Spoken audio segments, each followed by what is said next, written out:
Urea కొరత తీర్చే క్రమంలో అధికారులు అత్యుత్సాహం చూపిస్తున్నారు అంటూ అసెంబ్లీలో స్పీకర్ కు శ్రీకాళహస్తి ఎమ్మెల్యే కంప్లైంట్ చేశారు. దానికి సంబంధించిన డీటెయిల్స్ మనం బ్రేకింగ్ న్యూస్ లో చూస్తున్నాం. రాష్ట్రంలో యూరియా కొరతపై అసెంబ్లీలో శ్రీకాళహస్తి ఎమ్మెల్యే సుధీర్ రెడ్డి ప్రశ్నించారు.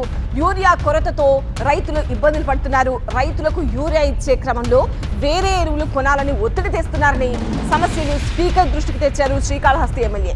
అలాంటి అధికారులపై చర్యలు తీసుకోవాలంటూ మంత్రిని కోరారు ఎమ్మెల్యే సుధీర్ రెడ్డి. యూరియా ఇది పెద్ద సమస్య అయిందండి సార్. కానీ ఈరోజు చూస్తే మన కూటమి ప్రభుత్వం తీసుకున్న చొరవతోని దగ్గర నిన్న కూడా సాయంత్రానికి 2600 యూరియా బ్యాగులు వచ్చినట్టు ఉంది అధ్యక్ష. దాంతో మేము ఎంక్వైరీ చేసి వచ్చినాయి.